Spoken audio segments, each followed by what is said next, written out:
The Drowning. Empathy Erosion. Hello, I'm H.G. Tudor. I don't have any emotional empathy. I do have cognitive empathy.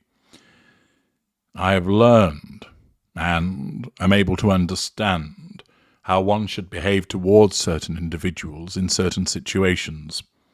Whether I choose to follow that norm is a matter for me, and whether I determine that it is appropriate vis-a-vis attaining what I need to attain. No narcissist has emotional empathy.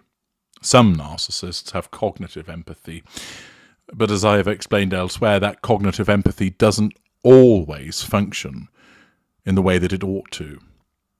Sometimes it's slow to appear, leading to a gap between what's happening and the response of the narcissist.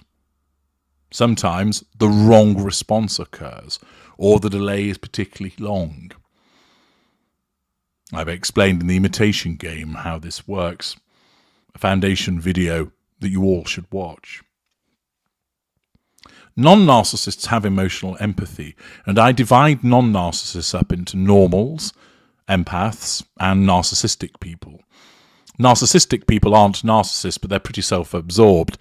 They do have emotional empathy, but it's limited. And they tend to be very much preoccupied with themselves, not so much bothered about causing problems for others, but primarily they're selfish individuals who look after their own interests and don't really think about anybody else. Normals have tremendous emotional empathy for a small group of people around them.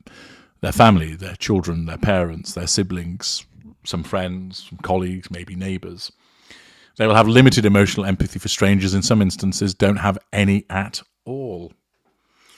But nevertheless, they recognise the way that one ought to behave in certain situations, and where an individual is invariably in peril, are likely, even though they don't know that individual, which are motivated to act to help them in some way.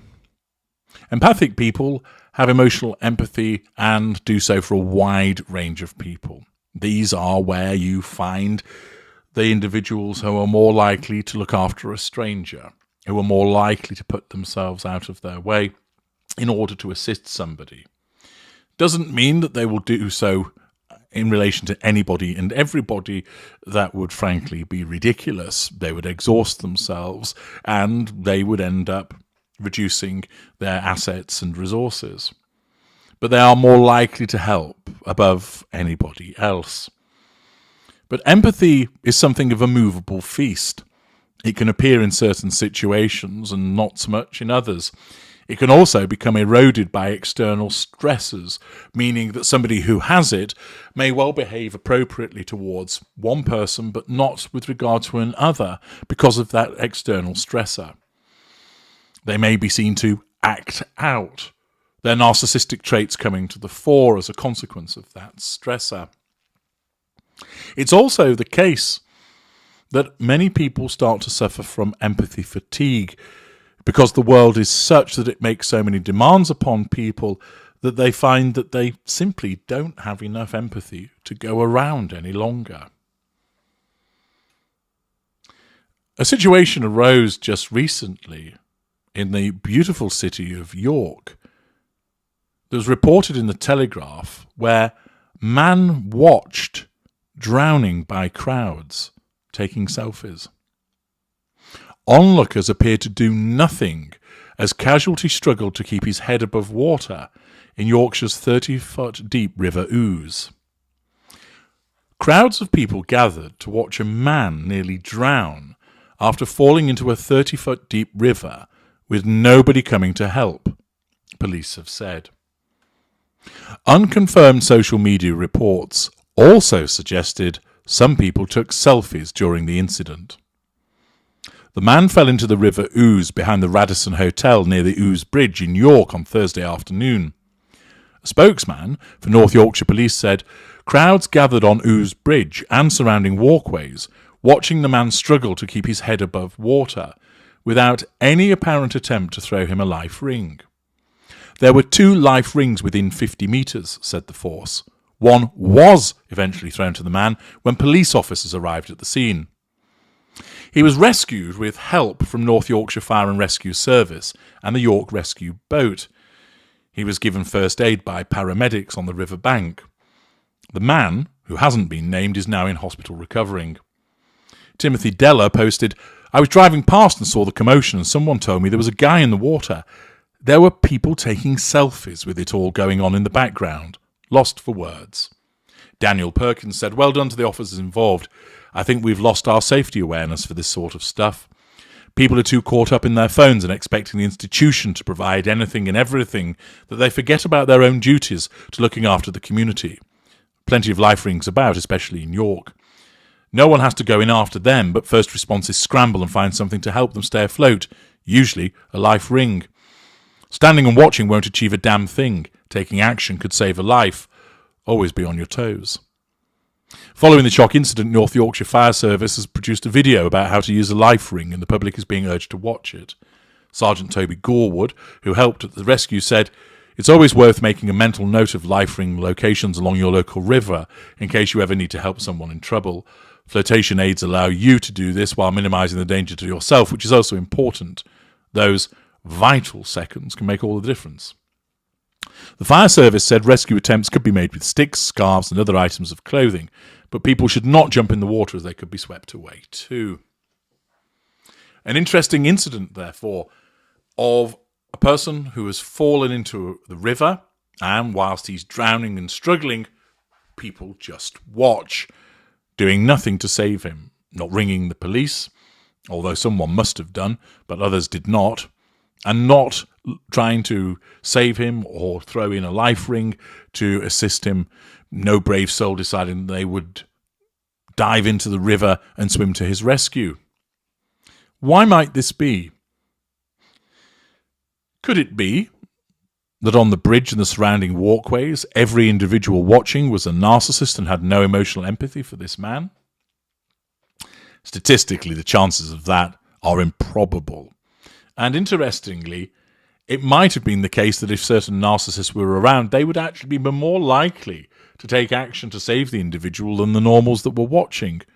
Not because that narcissist would have emotional empathy, but in certain instances, the opportunity to play the hero and draw the approval of those around, including the person rescued, would prove tempting to certain gung-ho narcissists who were fit enough to jump into the water and save the individual.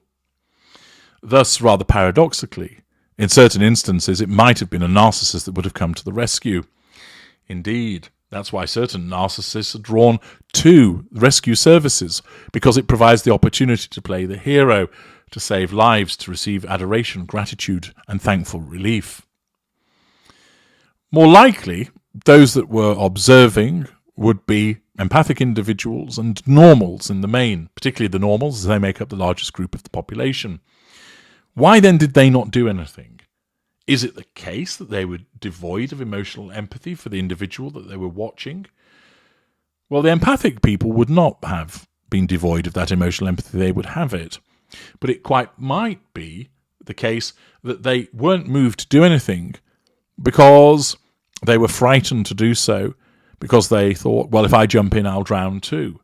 And they weren't confident to do so, and that external stressor, fear of harm to themselves, prevented them from taking action vis-a-vis jumping in or diving in to save the individual.